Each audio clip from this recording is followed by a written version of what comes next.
Okay,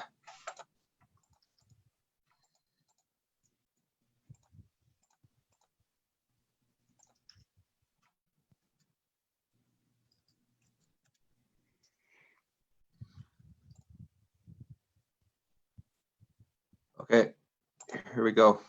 You'll start it, Councillor? Yes, sir. Okay.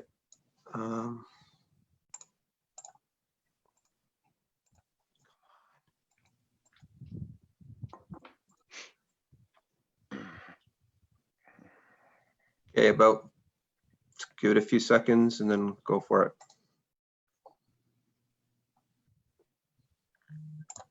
Okay, good evening, everyone.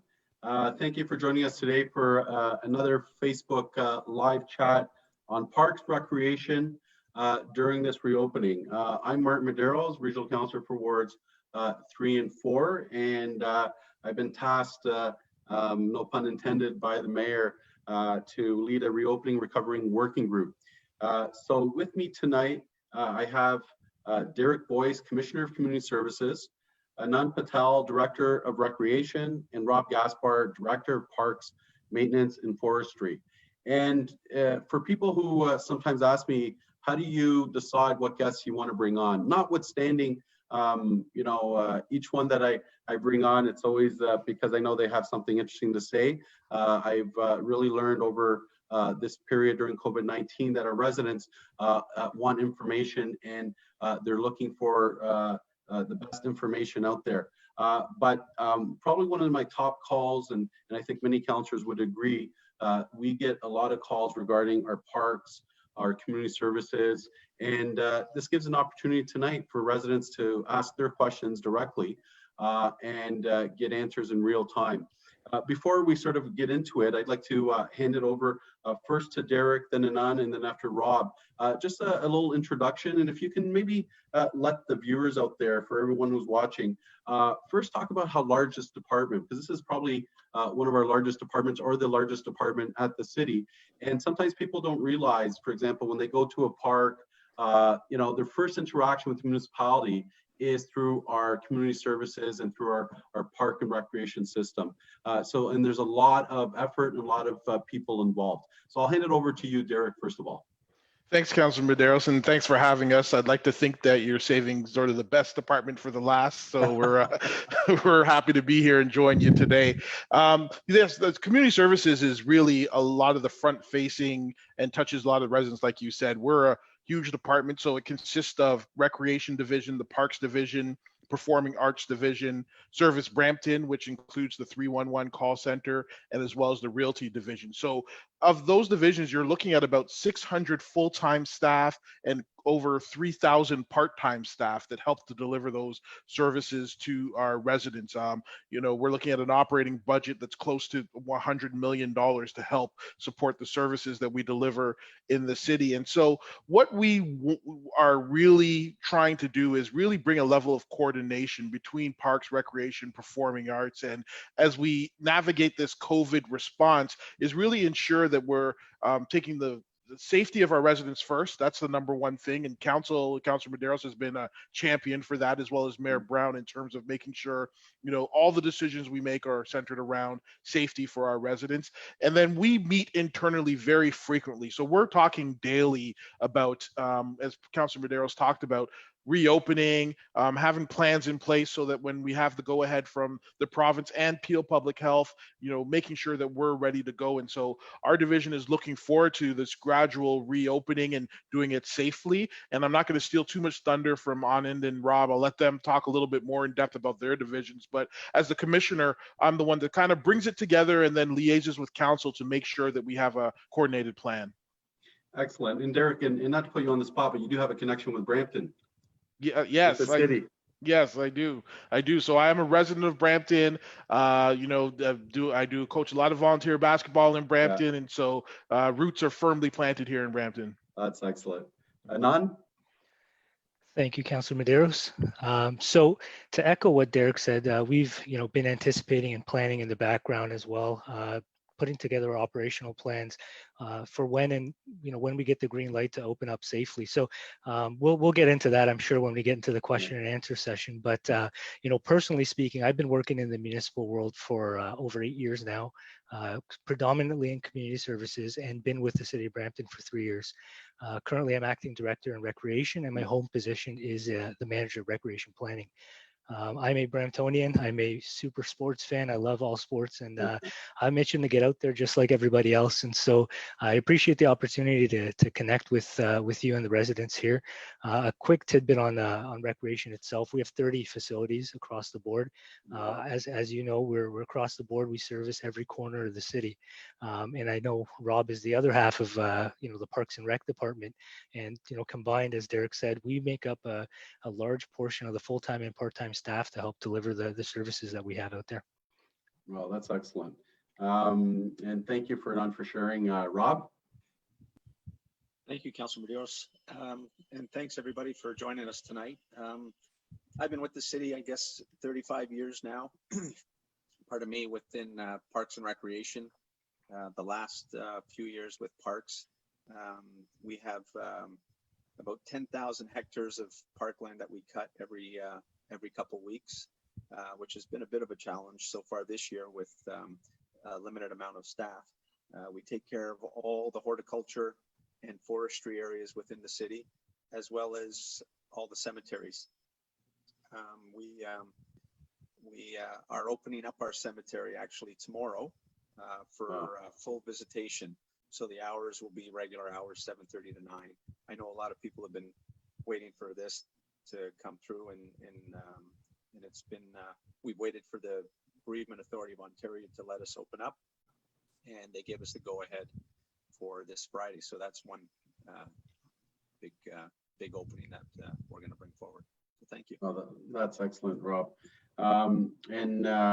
So as we move on, I do have some notes I just want to share before we get into the Q&A, but certainly over the past few weeks, we've gradually reopened some of the city's facilities, such as our parks, our tennis courts, Peel Village Golf Course. And, I've been very impressed with my experience there. I've gone already twice to play golf there, 2 or 3 times. And I just found that everything was so controlled, all the measures in place, staff were really attentive, and just, sometimes we don't recognize the great work staff are doing, especially under a really difficult situation. We're talking about a pandemic, and just all the measures and all the, folks coming together. I've spoken to other folks playing golf and a lot of seniors, and they're really impressed with what staff are doing and ensuring that they're getting some, leisure time and they're enjoying their golf. Just as a reminder, we're still in stage 1 of the reopening, but we are keeping a close eye on number of COVID cases, and we've seen some promising numbers last 4 or 5 days. Our recreation centers are yet to be open, and staff are working hard to prepare our facilities. This past week in our public survey on reopening closed, and we received input from more than 4,500 residents. All input we considered, we prepare our framework for reopening. Now, before we move on to questions, I do know that Chair of Community Services, just a shout out from Rowena Santos, and a big hello. I know she always thinks Brampton staff are awesome, and especially those in community services. So shout out there. So I'll go to our first question that we have here. On June 11th, the city reopened all parks and certain amenities. Can you please clarify what recreation amenities are open for the public to use and what's off limits? So maybe for us to be specific in terms of parks, trails, and so on. So I don't know who's the best person to answer that. Councillor, I'll jump in there. Thank you. Sounds good. So far, we've opened parks, all trails,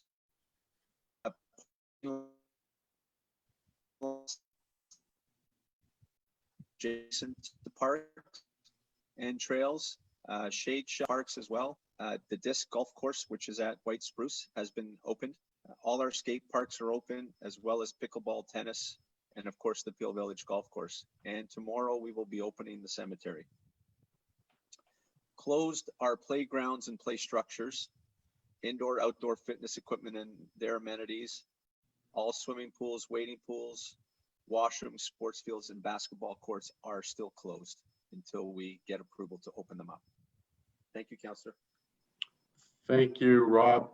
And for those who are watching, I do understand that there's some connectivity issues, so I do apologize, and that's the new world we're in. It seems that some days our technology is our friend, and other days it's a little bit of our foe. Second question is, what measures are in place to ensure park users are aware of the health and safety guidelines? So that means signage and so on, and if someone can talk about our ambassador program as well. So again, Councillor, I'll take that one.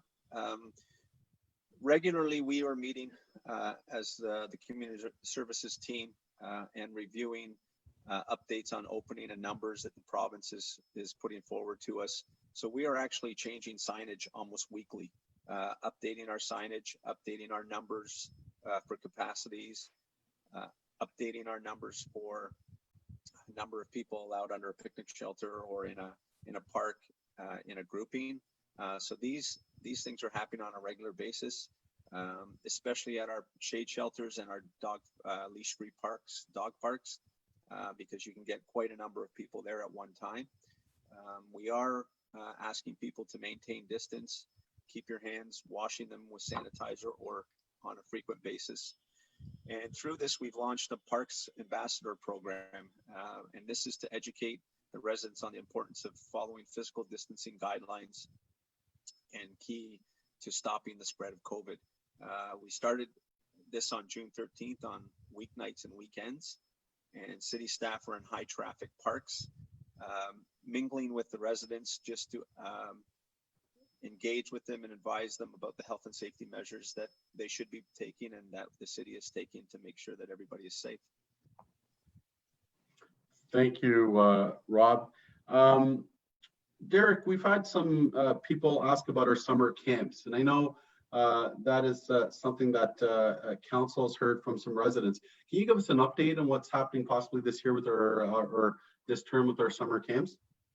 Yeah, absolutely. Thanks, Councillor. So, I mean, we are planning to open summer camps. We've got behind the scenes, we've got some preparation going on. I'm working closely with Anand and his team to ensure that we've got, what is the right ratios based on provincial guidelines, what is the right cleaning protocols, what are the right safety protocols. So all of that planning is happening as we speak. And to tell you the truth, we're very far along in that planning. What we are waiting for is a couple of things. One is, making sure that our numbers in Brampton stay down, and Councillor Medeiros is a key advocate in terms of making sure that when we do open, we open safely. And so what we say as staff is that we're going to have the plan in place, and when Peel Public Health and Councillor Medeiros and Mayor and Council sort of give us that go ahead and say, okay, we think it's safe to go, we will be ready to go. Now, I will caution everybody, the numbers are going to be drastically lower in terms of the number of spots that were available. If you look at Toronto, I think Toronto's around 30% of what regularly they have. Mississauga's around 25 to 30%. So we'll be somewhere in the same neighborhood. So there won't be a lot of spots just based on some of the provincial guidelines that you can't have more than 10 in a cohort. And then we've got to have staff. We've got to be able to isolate people in case they get sick. So there's a number of new measures, but Anand and his team are really working to be adaptable. So when we have the go ahead, we will be ready, and we'll publicize that through the city website, through social media. There'll be a registration period, and we'll be ready to go. But I hesitate to say what date, because we will need to get the okay from Peel Public Health and work with your recovery and reopening committee as well as the rest of council. Yeah, and Derek, and just to elaborate, I think you touched upon important points that council and all staff were all unanimous in ensuring that we only open up when we feel public health and our chief medical officer of the region, provides us that support.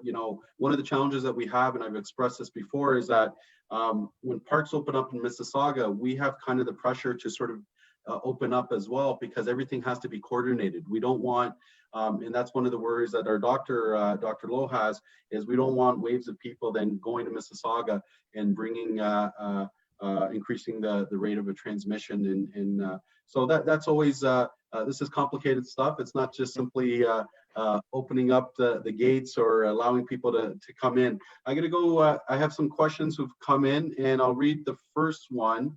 And this is around, why is tennis allowed? This is from Unrit Sahi. And again, I apologize for the pronunciation. Why is tennis allowed but not other sports? So maybe some of the one's the guidelines, but I'll open it up. I don't know who wants to tackle that one. I can. Sure. Oh, Sure, go ahead, Anand. Yeah, I can take a stab at it. So I think tennis is a sport that was opened up in the first phase because it naturally you naturally segregate and stay away from the opposition. Basically, it's a game that allows you to socially distance naturally, and so that was one of the reasons. And I think the other reasons and the other sports that are kind of looked at are individual not team sports, but individual sports. So golf is another one that did open up. I think the ease of executing golf or playing golf, you naturally once again socially distance and stay physically away from the opponent. So we are looking at team sports, but all the governing bodies are putting out the rules of play and what the new world will look like. However, we're not in a position to start team sports or group sports. It's more individual sports that we're allowed. Yeah, and it's interesting because this leads to our next question from Alejandro Chavez. When are baseball games allowed and at which stage? And it goes a little bit to, there's a couple of layers of consideration. So one is the provincial guidelines. Second is what individual sports in terms of their leagues or their what you call their governance or what association they belong to, and what are some of those guidelines. And then see if we have the capacity or if it's in our, if we can do and follow some of those guidelines. So Alejandro would like to see baseball, and at which stage, I'm sure, Anand, you wouldn't know. Everything depends on the state of COVID right now. It is, yeah. It's a similar answer, and I apologize because we don't have a definite, clear-cut answer. Yeah. Stage 1, 2, 3, 4. But I do think that it would be, later on rather than early on as far as team sports go. But to echo what Derek said, I'd love to be able to draw a line in the sand and say this is when we'd be able to open up team sports, especially with the weather and the way things are going right now. Everyone's itching to get outside, but unfortunately, it's one where we're all kind of working together to make sure safety is paramount, right? If I can just jump in on that one too. So the provincial guidelines that have been